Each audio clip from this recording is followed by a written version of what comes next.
Have you ever struggled to get your message across clearly?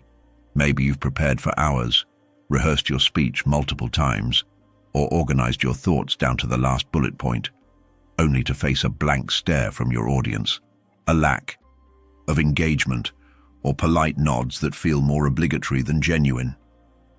It's a frustrating experience, one that can leave you questioning your abilities and wondering what went wrong. But here's the truth. Great communication isn't just about knowing what you want to say. It's about knowing how to say it so that it lands, resonates, and sticks. Now imagine the opposite. You speak, and people lean in. They listen, understand, and even feel inspired by your words, whether you're speaking in front of a class, presenting to colleagues, pitching an idea, or simply trying to express yourself clearly in a conversation. Your words carry weight. They spark understanding, encourage action, and leave a lasting impression. That kind of communication is not a talent you're born with. It's a skill you can build. What if I told you that you don't need to master advanced rhetoric or memorize hours of content to be impactful? That instead, by focusing on 5 simple but powerful strategies, you can transform your communication, making it sharper, clearer, and far more effective? These aren't abstract theories. They're practical tools that anyone can apply immediately, regardless of experience or background. Before we dive in, make sure to hit that subscribe button so you don't miss out on more content that helps you grow and shine. You'll get insights not just about communication, but also confidence, productivity, and personal development, all aimed at helping you become the best version of yourself. Are you ready? Let's get started. 1. Clarify your core message. The very first and most essential step to impactful communication is clarity. Think of your speech, presentation, or conversation as a journey. If you don't know exactly where you want to go, how can you expect your audience to follow you? This is why it's crucial to define your core message before you even begin crafting your talk. Ask yourself, what is the one thing I want my audience to walk away with? If they forget everything else, what is the idea or feeling I want to stick with them?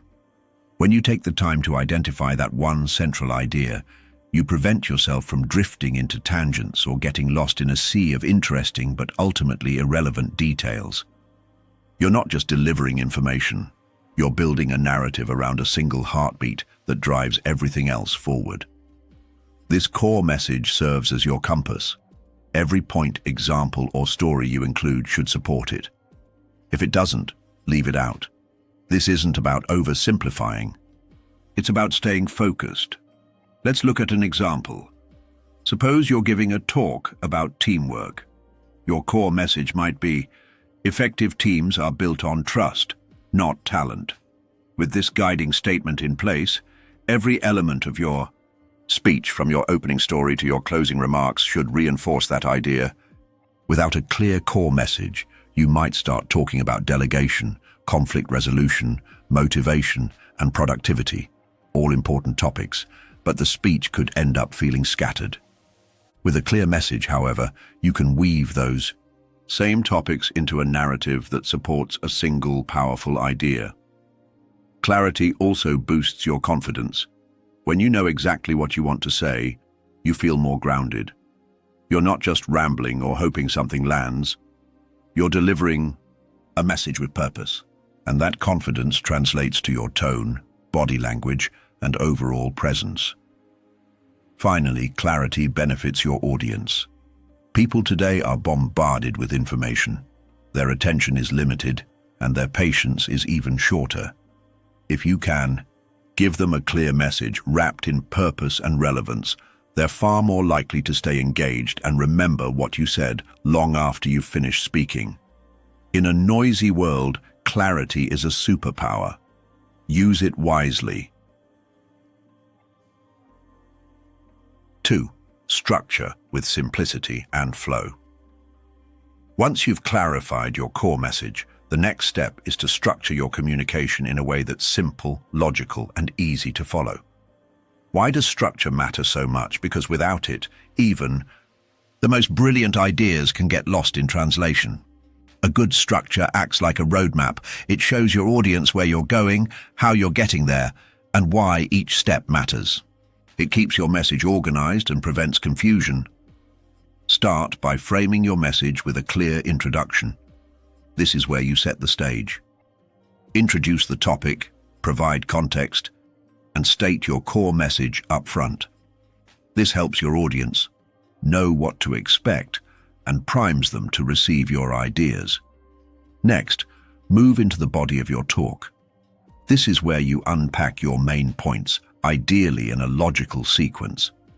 Each point should build upon the last, creating a natural flow that guides your listeners from one idea to the next.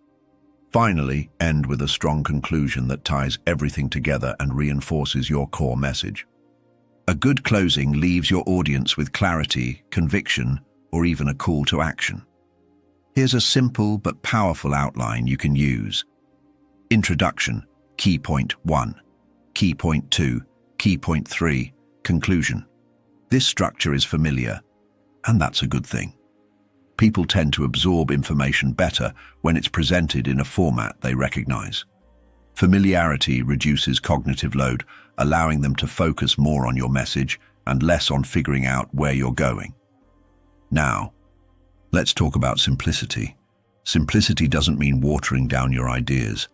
It means making them accessible and digestible. It's about stripping away the clutter, unnecessary jargon, overly complex sentences, or irrelevant details, so that the essence of your message can shine through. When your audience doesn't have to work hard to understand you, they're more likely to stay engaged, trust what you're saying, and retain your message. Consider using transitions to improve the flow between points.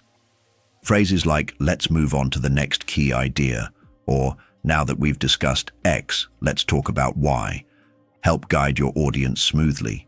These transitions act like signposts that reassure your listeners that they're on track. Remember, communication is not about showing how much you know. It's about helping others understand, feel, and act. By structuring your message with simplicity and flow, you make it easier for your ideas to land and for your audience to connect with you. The most powerful speakers aren't the ones who use the fanciest words. They're the ones who make people say, "I get it." That's the goal. Make your message flow, and you'll make your message matter. 3. Practice precision in language. Words are more than just tools of expression. They are the vessels of thought. The way you speak reflects the way you think. Precision in language is not about sounding intellectual. It's about being understood, clearly and effectively. When you choose your words with care, you give your ideas strength. Precision avoids misunderstandings, misinterpretations, and confusion, especially in environments where stakes are high, such as professional settings, negotiations, leadership roles, and academic presentations. Too often we default to vague or generalized language. Phrases like "sort of," "kind of," or maybe something like this dilute your message and rob it of its impact. Imagine someone saying, "I think the meeting went okay, sort of." That statement lacks confidence and clarity. Now imagine the same person saying, "The meeting achieved its primary goals, though the timeline needs adjustment." One sentence is hesitant and cloudy. The other is precise, informative, and gives direction. Precision builds credibility. People trust speakers who appear confident, organized, and exact in their choice of words. Developing this kind of precision starts with intentional thinking. Before speaking or writing, ask yourself, what exactly am I trying to say? What is the core message? What assumptions does my audience hold, and how can I meet them where they are? Visual language also helps. Instead of saying, "It was a big success," try saying, "We increased our client base by 32% within 2 months." Numbers, sensory descriptions, or clear examples give listeners something to latch onto. In professional communication, word choice can affect how you are perceived. Using jargon in a meeting full of non-experts makes you seem disconnected. not intelligent. But using clear, relatable analogies can bridge understanding and show mastery of your subject. For instance, if you're explaining complex software, instead of saying, "Our application integrates decentralized cloud storage protocols," try saying, "Our app stores data across multiple cloud services, making it faster and safer to retrieve." The meaning becomes instantly more accessible. Being precise doesn't mean being verbose. In fact, clarity often comes from saying less, but saying it better. Eliminate unnecessary words that clutter your message. Practice converting long, winding explanations into short, sharp statements. Read writers known for their clarity, such as Orwell, Hemingway, or Didion, and notice how their sentences strike with purpose. Then apply that discipline to your own speech and writing. In everyday life, practicing precision improves relationships. Miscommunication often leads to conflict, not because people are malicious, but because their intentions were unclear. Saying exactly what you mean, with compassion and clarity, avoids unnecessary arguments. Instead of saying, "You never listen to me," which is accusatory and vague, say, "When I was talking about my work today, I felt unheard because you were on your phone." That is precise. That opens the door to understanding. Lastly, precision in language cultivates self-awareness. The more accurately you describe your feelings, goals, and boundaries, the more effectively you can advocate for yourself. People who use language with precision not only express themselves better, they think better. Their inner world becomes sharper, more ordered, and more resilient. In a world of noise and superficial chatter, precision is a mark of depth. 4. Train with repetition and feedback. Effective communication, like any other skill, is not something you're born with. It's something you build. And like any craft, it improves through focused repetition and honest feedback. Public speaking, for example, may seem like an intimidating mountain to climb, but every great speaker started with shaky hands and awkward pauses. What separates those who excel from those who stay stagnant is simple: consistent training. The key is deliberate practice. This means you don't just talk to yourself in the mirror, you rehearse with intention. You record your delivery, watch it back, and take notes. You present to friends, mentors, or even an empty room, focusing on improving one specific aspect at a time. Perhaps one day you work on your pacing, the next day, your tone, the following session, your transitions or openings. Each repetition is a layer that adds strength to your voice and fluidity to your message. Feedback is your compass. Without it, you can practice in the wrong direction for years. But feedback must be honest, not just kind words like, "You did great," but thoughtful critiques like, "You lost me during the middle part," or "Your hand gestures were distracting." It might sting at first, but it's far more valuable than empty praise. Constructive feedback shows you where to grow. Athletes, musicians, and actors all understand the power of feedback. They record games, performances, and rehearsals to study themselves like scientists. Communicators must do the same. Watch your recordings with a critical eye. Do you speak too fast? Do you use filler words like or you know? Is your voice too monotone? Do your sentences trail off? Identifying these patterns is how you eliminate them. Repetition also breeds familiarity. The more you practice your message, the more it becomes a part of you. This gives you the freedom to improvise when needed without losing your core message. When pressure hits, like in a job interview or public event, your preparation becomes your safety net. You've rehearsed it, you know it, you've faced your nerves before, and you've survived them. Moreover, practicing aloud trains your brain to bridge the gap between thought and speech. Many people feel confident with their ideas in their heads but struggle when it's time to speak. The tongue stumbles, the ideas tangle, the words freeze. But with enough repetition, your brain begins to streamline those thoughts into coherent sentences without panic. The fear shrinks and the confidence grows. Feedback also gives you perspective on how others experience your communication. What you think is clear may not be so to your audience. What you consider engaging may seem dry to others. A second pair of eyes and ears can point out these blind spots. Sometimes, it's not what you're saying, it's how you're saying. Make repetition and feedback a habit. Record a weekly reflection. Start a speaking group. Present in meetings even if you're nervous. Accept criticism with gratitude, not defensiveness. With time, you'll not only speak better, you'll think and carry yourself differently. The nervous voice becomes steady. The unsure tone becomes persuasive.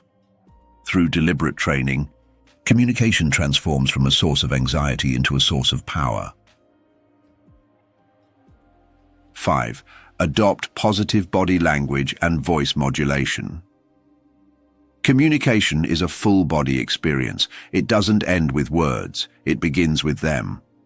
The way you move, hold yourself, and sound when you speak matters just as much as the content of your message. If you want to influence, lead, or inspire, mastering nonverbal communication is essential. Let's start with body language. Your posture is your first impression. Standing upright with relaxed shoulders signals confidence and readiness. Slouching or crossing your arms may send the opposite message, even if your words are warm. Eye contact is another powerful cue. It builds trust, shows engagement, and creates a sense of connection. Avoid staring, of course, but maintaining natural eye contact during conversation or presentation makes your listener feel acknowledged and included. Gestures play an important, supporting role. They should be purposeful and fluid, not exaggerated or frantic. A well-placed hand movement can emphasize a key point or signal transition. Pointing at nothing or fidgeting can distract your audience and weaken your delivery. Open gestures, like showing your palms or spreading your arms, often indicate openness and honesty. Closed gestures, like keeping hands in pockets or crossed arms, can suggest nervousness or defensiveness. Next, consider your facial expressions. A monotone or blank face tells people you're not emotionally invested. Even if your words are perfect, your face must reflect them. Smile when appropriate. Show concern when talking about a serious topic. Let your expression mirror your message. The audience picks up on these subtle signals far more than they realize. Now, let's turn to voice modulation. Your voice is a powerful instrument, and knowing how to use it creates an emotional journey for your audience. Vary your pitch to avoid sounding robotic. Emphasize keywords to signal importance. Adjust your volume to match the energy of the moment. Speak softer to draw people in, louder to ignite action. A dynamic voice holds attention far more effectively than a flat one. Pacing is equally crucial. Many nervous speakers rush through their words fearing silence, but silence can be your ally. Pausing at the right moment allows your message to sink in. It adds drama, tension, or clarity. A pause before delivering an important point makes it more memorable. It's like a comma in writing. It gives space to breathe. Think of your communication as a performance, not a fake act, but a refined version of your authentic self. Like a musician tuning an instrument, you tune your body and voice to match your message. Practicing in front of a mirror or recording yourself can help identify habits you didn't know you had. Are you too stiff? Do you pace too much? Is your voice high-pitched under stress? These small adjustments lead to big improvements. Importantly, adopting positive body language and vocal variation isn't about manipulation, it's about alignment. When your gestures, expressions, and tone all match your words, people feel the harmony. They trust you more. They stay engaged longer. Your message lands deeper. In conversations, Your nonverbal cues influence how others respond to you. Nodding while listening encourages others to keep speaking. Leaning slightly forward shows interest. Using an open stance invites collaboration. Whether you're in a boardroom, classroom, or casual coffee shop, your presence communicates long before your words do. Ultimately, mastering your body language and voice modulation isn't about being theatrical, it's about being effective. It's about sending one unified message with your entire presence. You become more than a speaker, you become an experience. And experiences, not just words, are what people remember. By embracing these 5 strategies, clarity, structure, precise language, deliberate practice, and powerful presence, you're not just improving your speaking skills. You're transforming how you share your ideas and influence others. If you found these tips helpful, don't forget to subscribe for more insights on personal growth and communication mastery. Remember, every great speaker started where you are. Now, keep practicing, stay focused, and watch your confidence soar.